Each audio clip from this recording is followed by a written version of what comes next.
Quick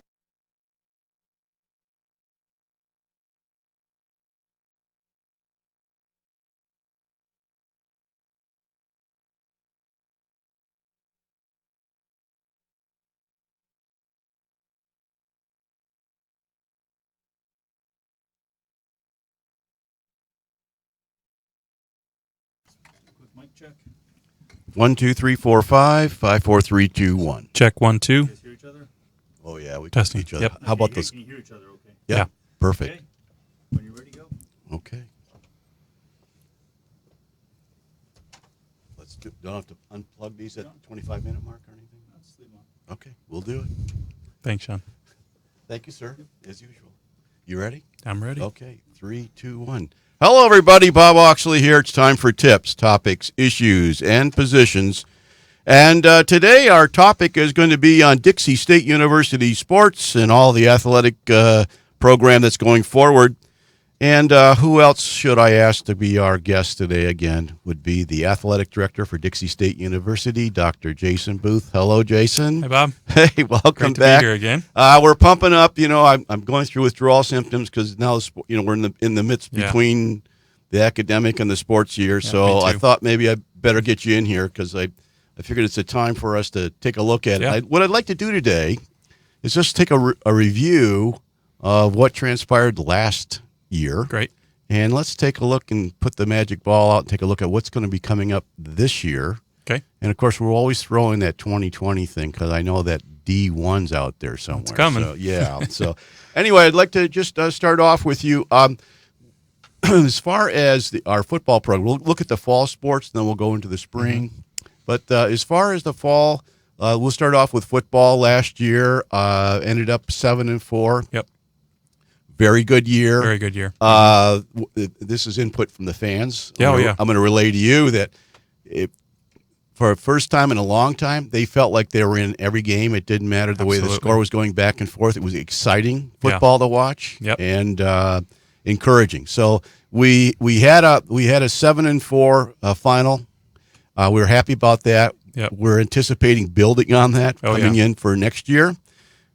In the interim, there was a coaching change, okay? And Paul Peterson is now the head coach of Dixie State University football. Yeah. And so am I correct? Are the fans they're excited? Are the fans anticipating? I know you don't like to put a lot of pressure on new coaches, but 7-4 wasn't bad, and new league. And what do you think for this year? What do you think was going to be coming up for this year? Well, I think that the student athletes are very excited and ready to build upon that. And, we got a good group, and this new coaching staff has brought in a lot of additional, good student athletes that I think we're just going to build on top of that success. So we're excited, but, I think we were picked 5th in the RMAC that they just announced this the other day, which, okay. At the media, Put that up on a bulletin board and let it be some motivation for the guys because I think we're a better team than 5th place in this conference for sure. There were a few games that we left let get away last year that 7-4 may not have been quite indicative of where we could have been. We could have also lost a couple games that we won. So in reality, 7-4 is probably right where we ended up, should have ended up. But I think this team can be a 9 or 10 win team. With a coaching change, you just never know how that'll go. But all signs so far have pointed to very, very positive direction, and the guys are really buying in and really love the direction of this new coaching staff. So I'm excited. That's good news. Yeah. That's good news. Let me go on. I'm going to come back to football later on, but let's take a look at some of the fall sports from last year. The men's and women's cross country. How did they do? Well, we had they held their own. Now you got to keep in mind the RMAC is probably the most difficult conference in the entire country. When you have schools like Adams State that have won, I think they won the national championship again last year. They're running it over 7,000 feet every single day. So when they come down to even 3,000 feet for a meet, they blow the competition away. So they have a distinct advantage. Them and many other schools in the conference, Western. You name it, that are training at altitude, it makes it tough. So we knew that coming in, but our team held their own. We even had one gal go to the Nationals and run That was Billy Hatch that ran in the track season. She ran at the Nationals. So we're doing okay. They don't get a lot, so we don't expect a lot from those programs, and we're slowly building up those programs over the years. But they did a nice job. It'd be like taking a minor league baseball team and just throwing them in with the majors right away. In other words, going from the conference we were in to going to the RMAC, it was you're going against 5 or 6 top 10 teams in the nation just in our conference. Wow. So it was kind of unfair to them a little bit, but they didn't back down from it, and they hit it head on and did very nice. And they always say the better the competition, you rise up. So. Absolutely. I would say if we were going to remain in the RMAC for a number of years, you would see our team get substantially much better as a result of that. And I still think we will with a D1 jump, but even staying in Division II, that team would have gotten a lot better because of that. Fantastic.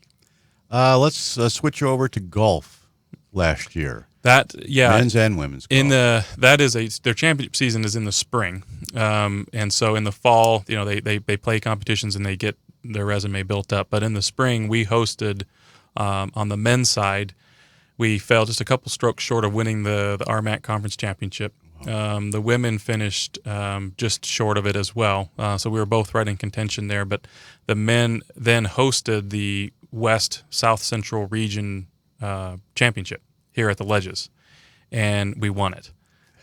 We won the region championship and went to the national championships in West Virginia and finished in 9th place in the nation. So one spot out of advancing to match play to try and win the national championship. So very, very good job by them, and what a run. That was only our 4th region championship that we've ever won at the Division II level. The other 3 belong to softball.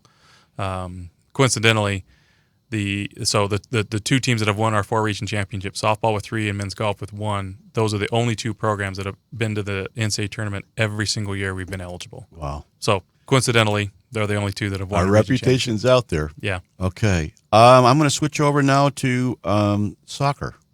Women's and men's soccer. How's those programs coming along? Great. The men finished 7, 9, and 2.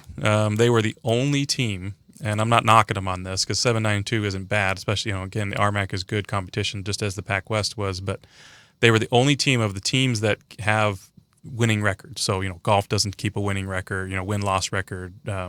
Cross country doesn't have a win-loss record. So, the volleyballs and soccers and basketball, baseball, softball, et cetera, they were the only team of ours that had a losing record this last year. Wow. We won over 67% of our contests this last season, the highest we've ever had.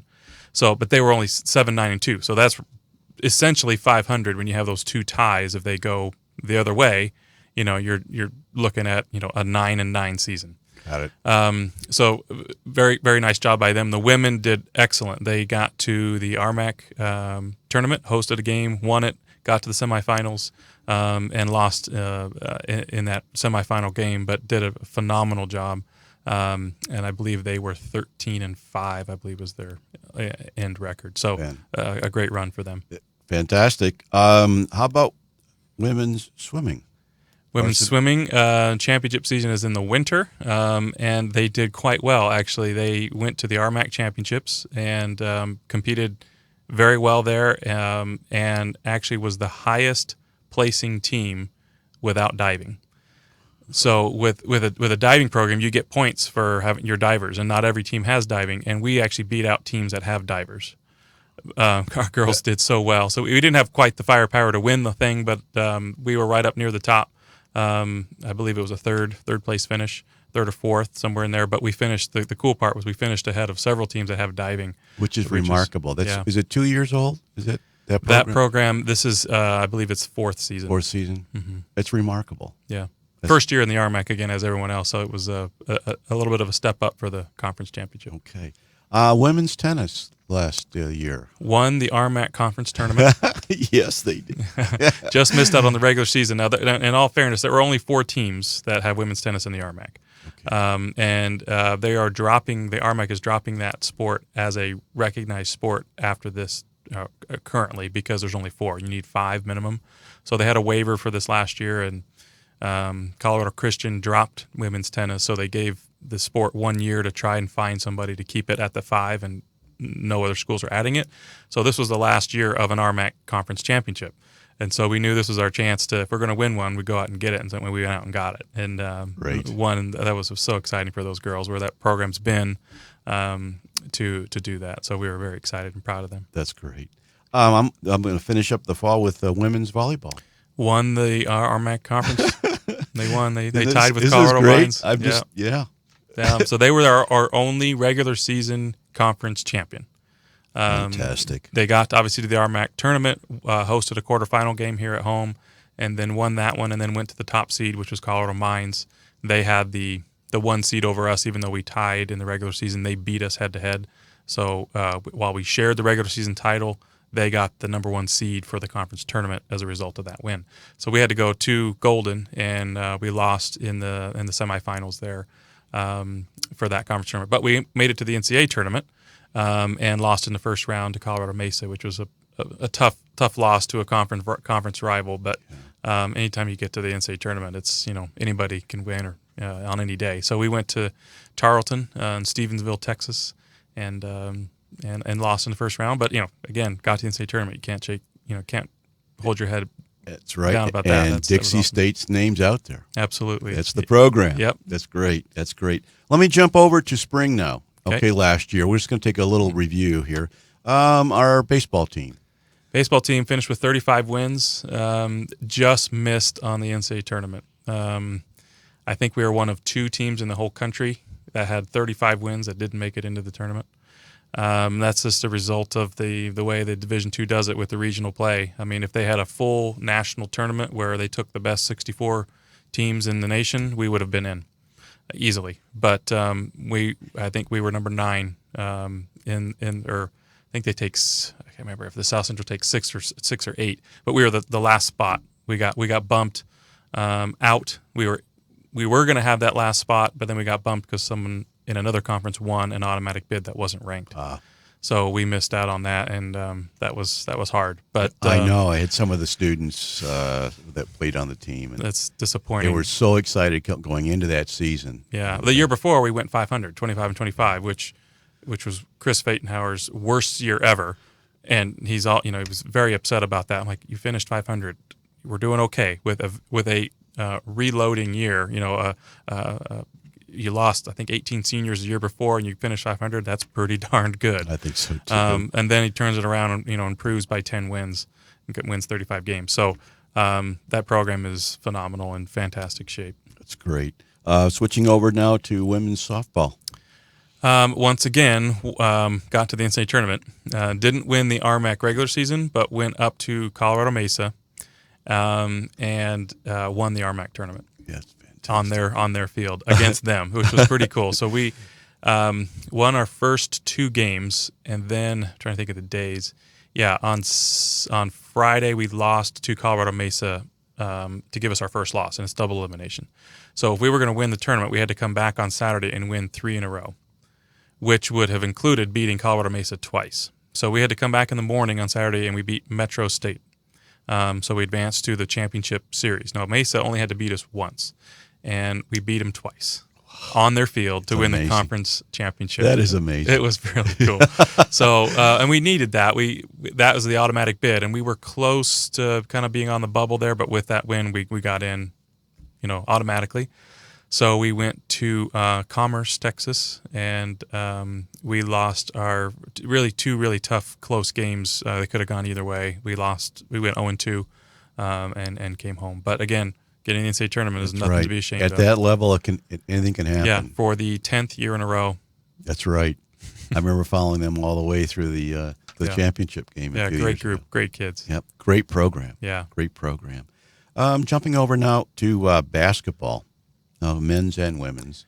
You can start off with what? Sure. The women had again another year of improvement. They finished over 500 for the first time in a long time.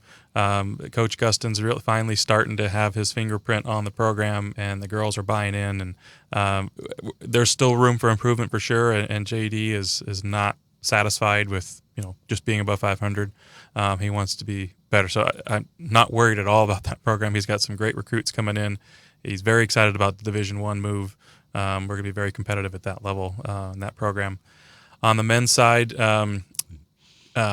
finished second in the conference in the regular season, hosted a quarterfinal game, and lost at home, which was one of the worst, not worst, but most disappointing losses I've experienced And here. a lot of fans, including myself, felt the same we way. finally get to host a postseason game basketball at home. We've never done it because the Pac West was a predetermined site. We've never hosted an in-state tournament game at home, and we host a RMAC tournament game at home, and nothing. Now, the only silver lining is the team we lost to, New Mexico Highlands, was hot. They got hot at the right time, and they ended up winning the whole RMAC conference tournament. So they got the automatic bid, which with that loss to them, we were on the bubble, and they basically took our spot in the NCAA tournament because they got, with them going on and winning the whole tournament. We might have had a chance to sneak in if, let's say, Colorado Mines, who was the host and the favorite, would have won, but they lost to New Mexico Highlands in the semifinals on their home floor too. So New Mexico Highlands was playing really, really well, but still, we beat them by a lot earlier in the year. I know. And turned around and got beat. So, but that's the way it is. That's sports. That's why you play the game. Competition, right? Yep. We've got the women with track and field. Track and field, I mentioned earlier, Billy Hatch went to the NCAA finals, the championships, and ran in the 10K. So back in cross country, she won the 10K, or she won the RMAC cross country championship as an individual, and then she turned around and goes to win the.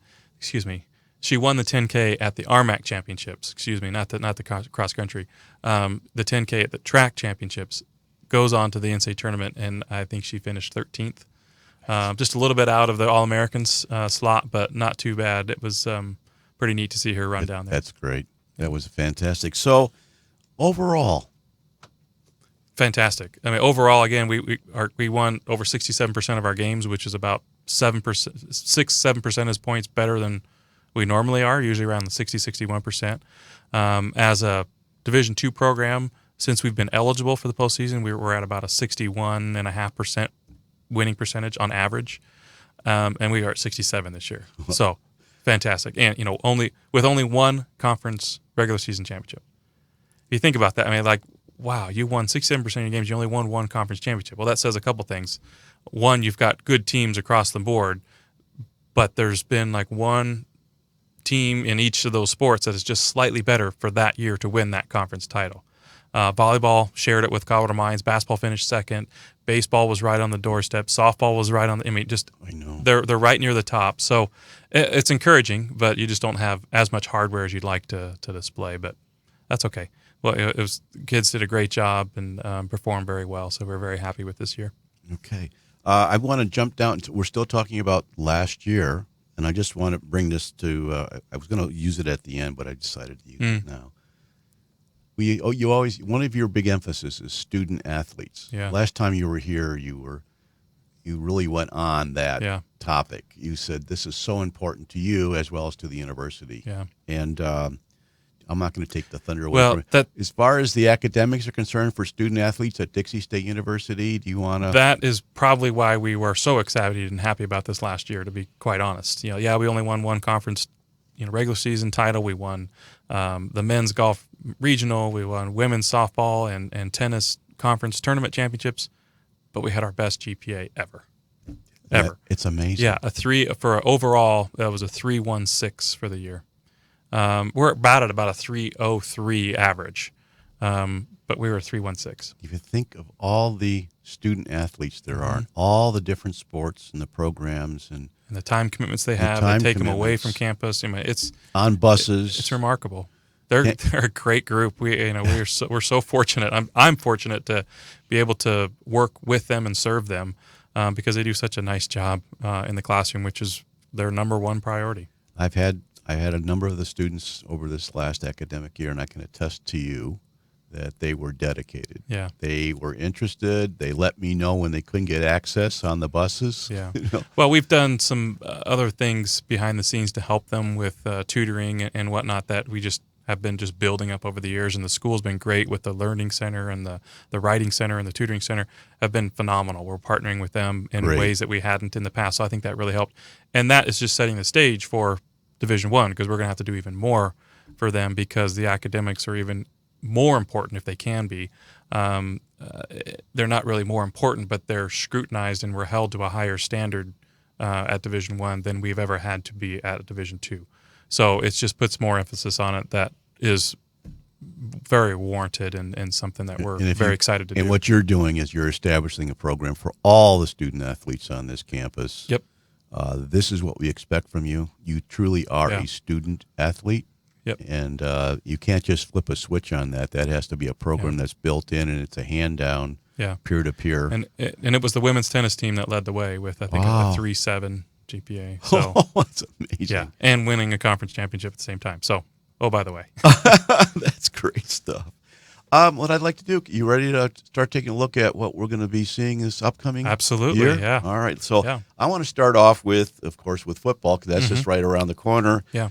We have a new coach, head coach, Paul Peterson, Yeah. and he's put together a staff that he feels comfortable Phenomenal with staff, yeah. And we already mentioned that they were at the media, RMAC Media this week in Denver. Yeah. And I think it was the press and the coaches all vote, and that's whether we picked fifth, coming in 5. Yeah. But you said that's Whatever. hearsay, I mean, it means absolutely nothing. So Pueblo was picked as the favorite. Well, that means nothing for them either. I mean, they still got to go out and win the games. And guess what? We play them our first game. on September the 7th. At home. So we'll see. I mean, they're a good team. I mean, they certainly deserve. They won the title last year, and them and Colorado Mines got the NCAA tournament, and unfortunately they had to play each other in the first round, which is kind of stinky. But yeah, they're a very solid team, always have been. So that doesn't, by them being preseason number 1, doesn't put any more, any emphasis on the game that we already hadn't done. It just might be like, okay, these guys are the favorites. Might focus the guys' attention just a little bit more, but they're not going to need any more. It's the any first more game. drive to win this game because it's a home opener. We then go on the road for 3 games, and then 5 of our last 7 are at home. Good. Which is pretty good. So this first one's going to be important, but it's not the end all be all. We lost the first one last year to Pueblo on the road, and still finished 7-5. So it'll be a tough game, but yeah, we're excited for the season. Paul is a phenomenal coach. Very excited for him, and the staff that he's put together is fantastic. And there was some trepidation and some uncertainty amongst the guys when we made the change, and I just asked for their patience and just trust me on this. And a couple guys left, and that was their choice, and we fully support them and are very excited to watch them grow and succeed and graduate at their new schools. But the guys that stuck around have seen the light, I guess, for lack of a better term. They're like, I see what's going. I see the difference here. This is good. No knock against the previous staff. I mean, those are great guys. They just weren't the best fit for us at Dixie State moving forward. Plain and simple. They're great people. Nothing against them. They didn't do anything specifically wrong that I can address. But it was time for us to make a change for the long term. Got it. And again, rightfully, some of the team was a little bit uneasy about that and upset, rightfully. And they stuck to it. And the guys that are here are very excited for the season and what Paul and his staff are bringing to the table. Oh, that's great. Yeah. That's great. Along with that, we're talking. I'm gonna probably ask the same question over and over again. But Division I, we've made a commitment. We're going that route. Yep. Is that already helping recruiting? Oh, absolutely. Yeah. Well, so Paul and his staff came on board. I'm just going to say football specifically for that question, but it's kind of goes across all sports. But Great. he came on board in December, and so they had to get out on it really quickly for the signing day in early February. And what they found was they got into a lot of homes and spoke to a lot of kids that they never would have if we wouldn't have made that announcement. But we didn't get them. We only got maybe a couple of them that because the other schools were swinging a bigger stick at that time. They would just say, oh, well, Dixie's talking to you. Okay, well, here's a full ride. But we didn't have those to give because we're still Division II for this year. So this next recruiting cycle will be a Division I recruiting cycle where we'll have those full rides. So we'll really see what the difference is. But just initially, by getting access to them in their homes and recruiting them with that announcement, it looks very good for our ability to win some big recruiting battles. So coaches are excited, and we're excited to see what happens. That's great. That's great. Anything else about the football team you want to mention? Because we're getting close. First game, September 7th at 7 o'clock against Pueblo. We need the community to come out and support these guys. Again, we only have one in September, so only one really, really hot game, but it'll be at 7 o'clock at night. The rest are in October and even two in November. So should be a favorable schedule for the fans to come out and watch. That's fantastic. Okay, I'm going to jump over to cross country. What's it look like? I think same old, that they're going to be competitive. They'll probably be in the middle of the pack, so to speak, and if not, surprise us. And Billy Hatch will be coming back, the women's runner that we had. That's fantastic. Justin Decker does a great job with what he has available to him. Again, in the RMAC, it's difficult. So it's just the odds are stacked against us because of where they're training at altitude. They have a physiological advantage that we don't have. Well, listen, we're going to take a break right now, but we're not going away, everybody. Hang in there. We'll be right back because we're going to continue taking a look at the teams coming up for this upcoming year, as well as we got some other questions that we want to ask Dr. Boothe about his athletic program here at Dixie State University. So we'll be right back. You want water? You want water? Sure. You Thank you. Want a fan? Some air? Yeah, Okay. some air a little bit. Yeah. This is great. Thank you.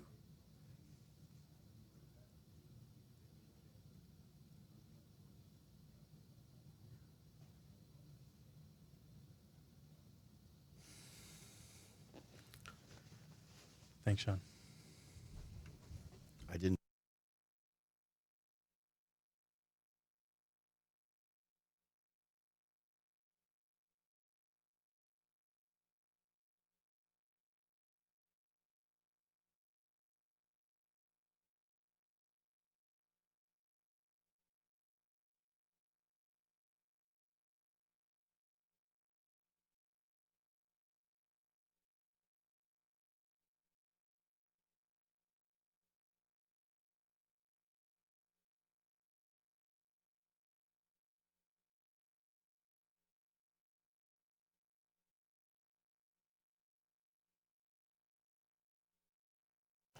Welcome back, everybody. Bob Oxley with tips here, and it's our special guest is Dr. Jason Boothe, the athletic director for Dixie State University, and we're doing a review preview, and so we're in the preview section. We talked about football coming up for the upcoming year with the opening game on September the 7th against with the preseason selection as number one, but that doesn't mean anything. We've already talked that through. And then we talked about cross country. We're excited about that with some returning people, athletes that are going to make a good name for us on that. I want to go over to the golf, men's golf and women's golf. What do you see for the future for this year? I think more of the same. Very consistent, solid golf with some new recruits coming in that'll just reload and do more of the same. The women's program will continue to grow and become very, very competitive, which they were last year in the RMAC. The men's team, while we're not hosting the regionals this year, which helped us, be able to play familiar, play at home. But I think both teams will be very, very solid if right in there competing for the RMAC championship in the spring. Some of the fans that called in said wanted me to ask you, because of our beautiful weather, does that help out recruiting for the golf program? I think I have a lot of golfers in the area. I think it helps recruit for all sports, to be honest, but especially golf. If you don't really have to sell it, I mean, where would you rather practice? I'm not sure what SUU does for their practice. I know they have a course up there, but I'm pretty sure they come down here to practice a lot, which is hard for them, make that drive. But I would, if I were them, I'd come down here too. But we're here, we live here. We just drive over to Ledges, we drive over to Sunbrook, drive over to Sand Hollow and practice. I mean, that's phenomenal. Yeah. I mean, it's definitely an advantage for us. Well, the fans that have called in on this asked me to ask you that question because we have a lot of golfers, obviously, in the area, and they love this sport, and they follow that. They're so proud of Dixie State. Yeah. They use that talking up to other people from other areas of the country. Well, with that environment, with our environment and the courses we have here, we should be a good golf program on both sides, and we are. So expect that to continue. That's great. Mm-hmm. Okay, I'm going to switch over. How about men's and women's soccer?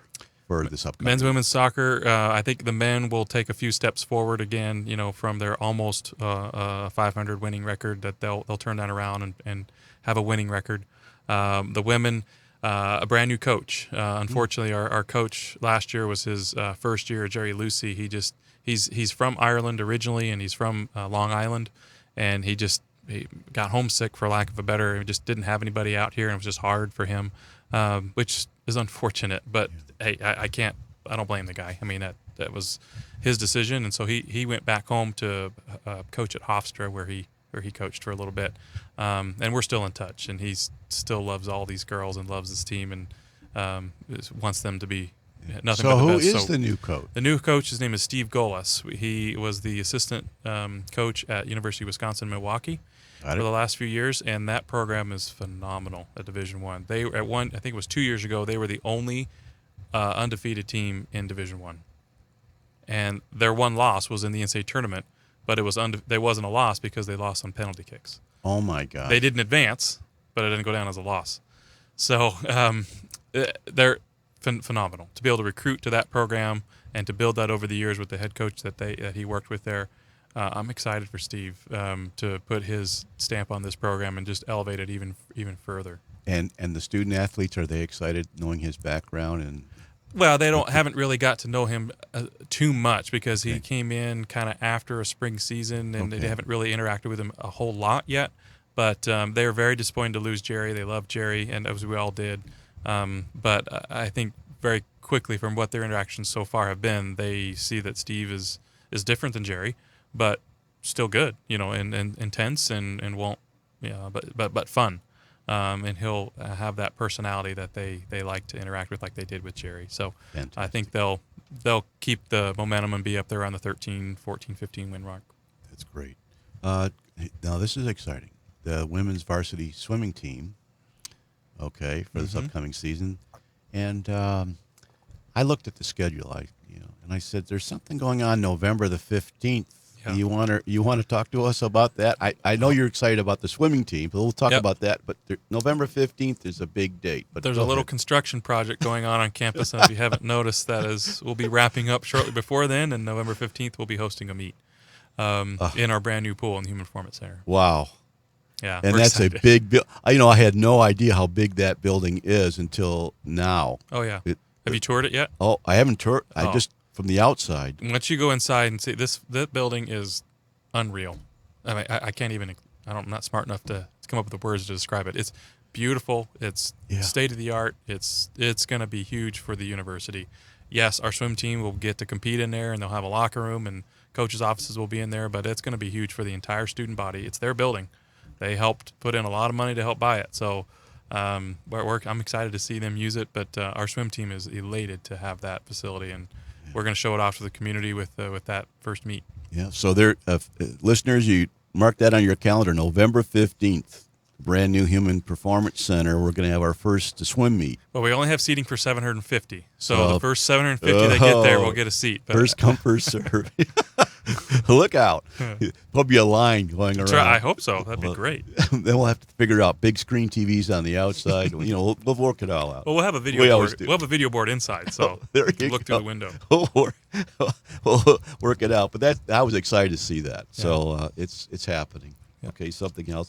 So you're saying that the swimming team is going to here's a question. Based on the first half hour we were talking, you mentioned about diving. We didn't have diving. Right. Are we going to implement that now and because of the new facility? We don't have any concrete plans to do that. Okay. We have to have a diving coach and whatnot. Sure, it's on the radar screen that we'll do over time, but we've got, as with the Division I rollout and the budgets that we have to grow for that. Okay. I'm sure it'll be folded into that at some point probably in the next 5, 6, 7 years, somewhere in there. But it's not a necessity that we have to have it, but it's a good idea to have it to get those points when you're competing. You mentioned earlier that our team did very well without the diving. Yeah. Can you imagine with the diving? It'd be very difficult Division I to do that same thing without diving. Okay. So I see it happening. We just don't have a definite date yet. Okay, fair enough. And then I've got the women's tennis team coming up for next year. What do you think?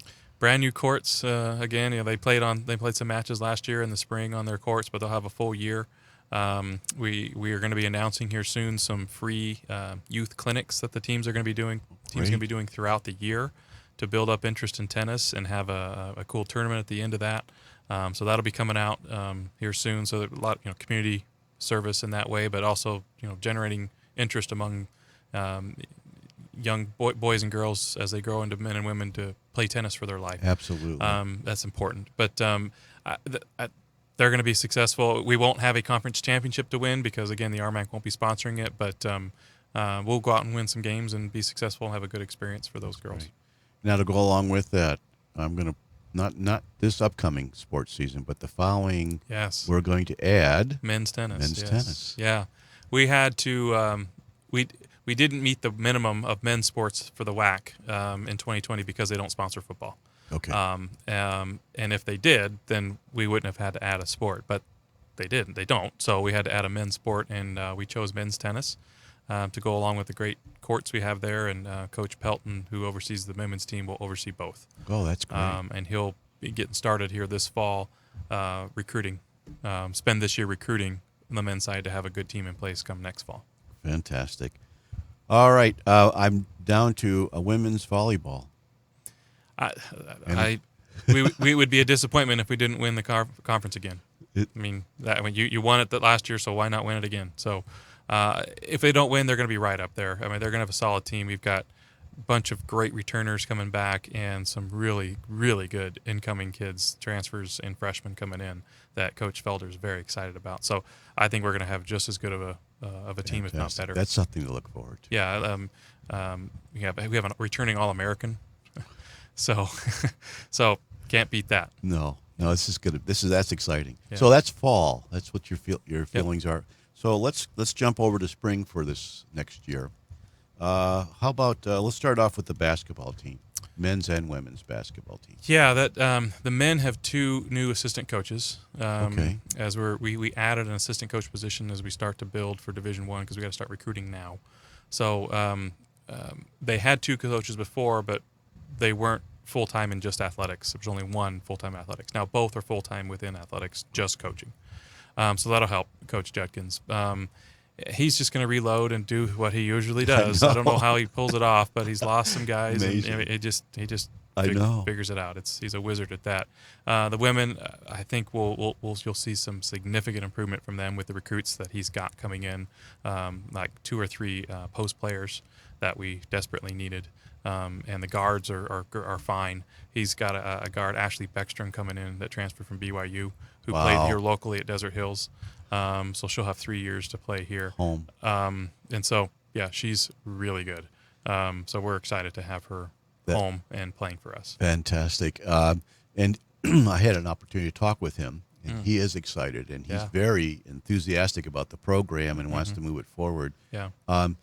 Are they all under the restriction Division I when they go on these recruiting trips, because we have a limitation on scholarships? That's going to change next year at this time. We're going to have the doors open so we can. Well, they're recruiting to that now. Okay. Because the kids that they've recruited for Division II are already committed and coming here in the fall. So the next kids that are going to commit and come are going to be Division I. Okay. So while we're under Division II recruiting rules, we're able to recruit them with Division I scholarships. Great. Okay. If that makes sense. That does. So that's exciting on that. Let's talk about. Let's go to the baseball team this upcoming year. I don't see a drop off. I don't either. I see them improving by enough wins to be really challenging Colorado Mesa for that conference title. They learned some hard. They lost some hard games on the road this year that I think Chris is now prepared for, with the elevation and stuff, and just lessons learned. First time through the conference, so I think he's going to make some adjustments and be ready to go. Again, I've had some of those players as my students, and they're just top notch. Great kids. Yeah. Just a great team. Yeah. And the same with softball. I mean, I absolutely. I see Randy making a few tweaks, and the kids kind of know now. We've got 2 phenomenal pitchers that carried us in that conference tournament that are young, that will carry the team again and be that much better and more poised and more mature to help lead the team. That's fantastic. Okay, I'm going to go down to track and field? I think we'll just see a steady improvement. We added a couple coaches for Justin. One of them, Dave Scolding, from formerly of Desert Hills High School, is their head coach that won a few state championships. He'll be able to bring some help for Justin on the more of the sprints and the events that he doesn't necessarily have the experience in. So he's got more help for him. So I just see that improving. We're adding the throwing venues at the stadium as we speak on the lower field. If you have the construction down there right along 700, you see that they're tearing up the field there. That is the areas for shot and discus and javelin that will be going in. So we'll be able to have those venues for those kids to practice on. And we won't host a meet, but they'll be able to practice at home. And we'll be able to host high school meets now with that, which will be great for recruiting and just in general students, not just the track students, but to have that venue finished. Long jump as well will be done. So That's excited great. to see that. So the facilities are really ongoing, improving. It's constant. Yeah. It's another one of your burdens. Yes, I mean, yes, it excuse me, tasks. Joys. Yeah. Joy. Yeah, I lost it there for a minute. That gives us a review, and that gives us a preview for the upcoming year. Are you excited about this? There's a lot of positives that you brought out here. Oh, yeah. For this upcoming year. Yeah. We'll have to have our student athletes go out there and do it. This time of year is awesome for everybody because everybody's got a chance. Absolutely. Everyone's excited. Everyone's got momentum. Everyone's got the best recruits coming in. Everyone's got, this is going to be great. You never really know until you see what product rolls out there. So, but history has shown that our coaches are able to put excellent products on the courts, on the fields, and most importantly in the classroom. And I see the kids just doing that again. And the whole idea that we're not going to be able to recruit good kids because Division I because we're not going to go to the NCAA tournament. Well, in the review, how many teams went to the NCAA tournament last year? That's right. 2, 3, men's golf, softball, and volleyball. And the cross country and tracks did it individual. That's not that much of a difference, So winning WAC championships is going to be really difficult and a significant accomplishment when we do that. Yep. Not if, but when. That's right. And going to the NCAA tournament, that'll be great when we're able to do that. But we haven't seen any kids that have said, I don't want to go to Dixie because you're not going to the NCAA tournament. They want to come here, and they want to play Division I, and they want to win. And winning a WAC championship is big. A phenomenal accomplishment, and they see that. So we haven't really seen that negative yet. We may. There may be some kids that just don't return our calls or emails or whatever that we don't even hear about. But it's not something that's going to significantly hamper our ability to be successful in years, 2020 and beyond. Beautiful. Okay, I'm going to switch gears a little bit. I got some general questions for you. Great. Some Fire you'll away. laugh at, but I have this obligation. These people, when you were coming on the show, the calls started coming in. So Good. Here we go. I'm going to start off with a real simple one. The question was, are we having any changes in the football tailgating before the football games? Is that venue changing, or is it going to that is an expand? alumni association driven thing, and I got to be honest, we haven't even had a discussion about that yet. So I have heard that there may be some changes to that, but that's bad for me to say. I have no idea because we're here at the end of July and I don't know. But that thing kind of comes together at the last minute. I don't know. Okay. We'd like to keep it, but at the same time,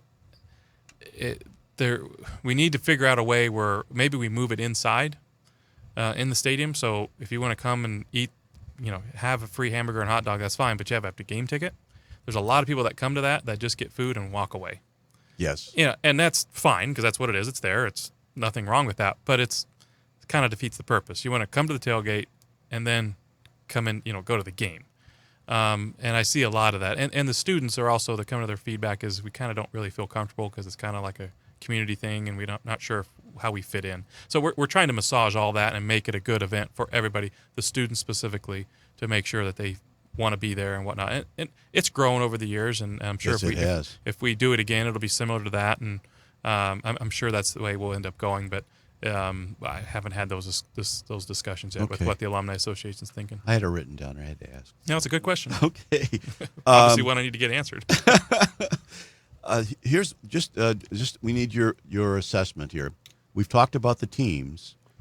Can you just touch base with what facilities have been changed over the last year that's preparing us for this upcoming season and preparing for Division One, the requirements of Division One? You mentioned about the javelin and some of the things. Can you kind of like run through your facilities? And Sure. Well, there isn't any requirements for facilities for Division One that we have to do.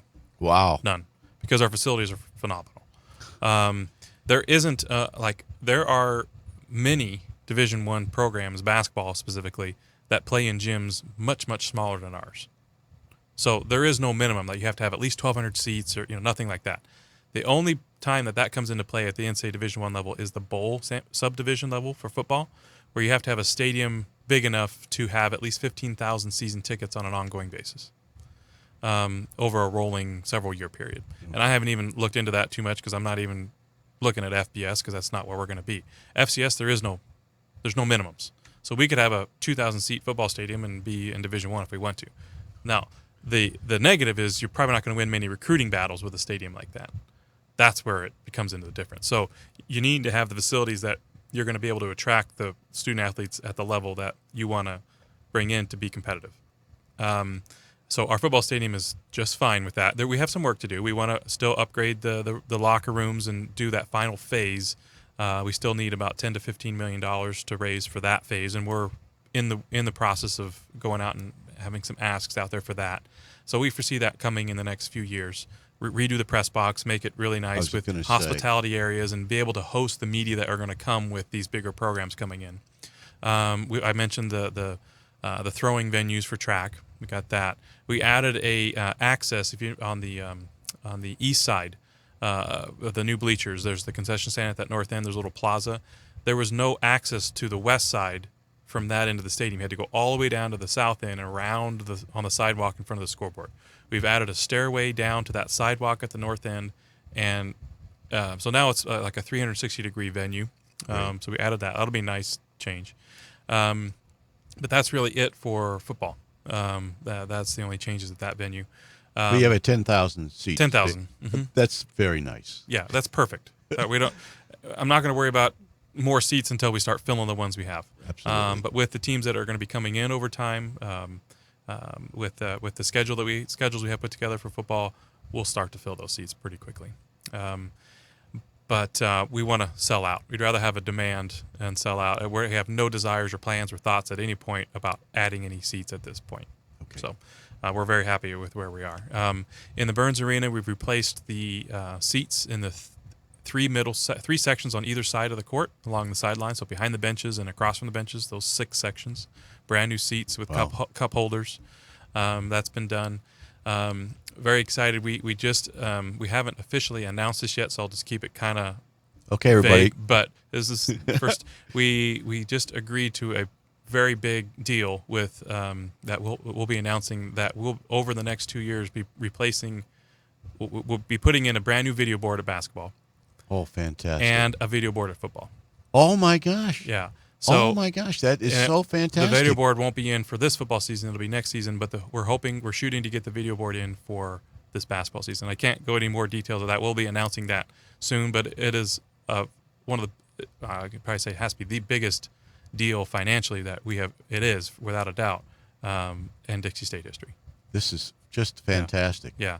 So that just came together, finalized I think about 2 weeks ago. Wow. So we're very excited once we get everything together to announce that. That really works. The temporary one that you had in Burns Arena, everybody liked that. Yeah, it's cool. I mean, it's been great but to be able to. It was a stepping stone. This one will be legitimate. Fantastic. 4-sided, Well, everything. I read about this also. We had the announcement earlier about Burns Arena that our men's basketball team, their attendance was number 3 in the number nation. 3 in the nation. It was actually tied for second on average attendance per game, but in total attendance, we were just below that team we tied with, that school we tied with. So second, third, however you want to look at it, but still pretty good average. And we've been in the top 10 every year that I've been here, and even the year before I got here. So the people have been coming out to support Dixie State basketball.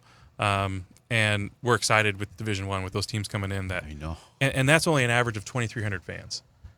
The Burns holds almost 5,000. So I look at that and say we've got 2,500 empty seats. So come on, folks. Yeah. Come on. I mean, Yeah, come watch these guys. And the innovations you're putting in, the new seating, the Yep. new scoreboard, the video. I mean, Yep. you're not sitting on your hands, No, even though you're number 3 in the country. And we've got a great environment. It's exciting. It's electric. There's always something being thrown out at timeouts and stuff. So we on purpose. We do that on purpose to keep it alive and want the kids to come back and stuff. So once people come, I think they see it and they want to come back. That's part of that experience. Yeah. Right. Other venues, baseball, we're going to be doing some minor things down on the field level seating, just dressing that up with new seats down there with some shade and redoing the backstop padding. Softball, probably won't see anything specific, but we got $1 million donation from Dennis and Diane Lyman when we announced the Division I that we have gotten it designed, a brand new stadium designed. Wow. But now we have to come up with about $5 or $6 million more to actually build the thing. So we're going to go out and launch that fundraising campaign to do that, because if there's no better team deserving than that beautiful facility. And when the renderings were able to release those renderings, it's a beautiful facility. It's fantastic. I'm excited for that one. And then volleyball, not a whole lot of anything done there, but in the future we will be, because as that building basically gets vacated, not completely, but once a lot of those uses that are in there now go over to the new Human Performance Building, it'll allow us to do some things in there to make it more volleyball feel. There's still going to be the international office and stuff in the SAC, but we'll have a little bit more space to kind of spread out and make it more volleyball. Fantastic. And then, of course, the tennis courts across the street from the Innovation Plaza, they're fantastic, and they were done again in January, February. So facility-wise, it's okay. And the finale is the opening of that little building there on the corner of 700 and University. It's amazing to me. Yeah, that'll be in the fall around homecoming, which is the end of October. The exercise part of the building, the workout area, and the pool will be open. The academic side will be open for class here in a couple weeks. That is just great. Yeah, we're getting ready Beautiful, to launch here. Groundbreaking building. I mean, it's going to change this campus. It is for decades. I think with some of the talk, and I don't know, you probably know more than I do, obviously, but that's going to be converted into the main entrance to the campus, possibly right along that where the Holland is and where the Trailblazer Boulevard right there. Will be redone and look really, really nice. That's fantastic. Okay, I mentioned this to you before we went on the air, but the NCAA has this transfer policy, and this was a call that came in from one of our listeners. There's an NCAA transfer policy that's allowing student athletes to leave one program to go to another program if there's justification. They can play right away. Yeah. And some of the coaches, Division I coaches, are saying, I don't mind them going one time and letting them do that, but if they go more than that, they have to pay a 1-year penalty of not being eligible to play. And there's so much with that rule that no one really knows about yet that we'll just have to see how it goes. I don't see it impacting us too much until at least on the losing guy's end. We may benefit from some transferring here. That's what this listener alluded to. This is going to be a positive for us. It could be. It certainly could be. You never know. We don't know because it's not fine-tuned. It's so new that you don't really see the impacts for a couple of years. Well, I guess we're going to have to wrap this up, but it's been wonderful. Complete review and preview for the upcoming season. I'm excited. Me too. There's a lot of great things going on facility-wise, the student-athletes-wise. We've got a lot of teams with a great foundation ready to launch. Yep. A lot of experience and returning. Great time to be here and great time to be a Trailblazer with everything going on campus, let alone in my little world of athletics here. We've got about 2 weeks to go, 2 to 3 weeks, and here we go. We're going to launch. Excited. I'm excited, and thank you so much for being here. My pleasure. Anytime. Dr. Jason Boothe, Athletic Director for Dixie State University. Thank you. Ladies and gentlemen, this wraps it up for Tips for another week. You can listen to this program at 3 o'clock on Fridays and rebroadcast at 5 o'clock on KDXI 100.3, as well as you can look at Dr. Booth's smiley face and excitement for the upcoming year on Facebook and Twitter and podcast and the whole bit. So Thank you very much for being Thank here, you. Dr. Boothe. Appreciate it. And that'll wrap it up for another week. And tune in next week at 3 o'clock for tips, topics, issues, and positions.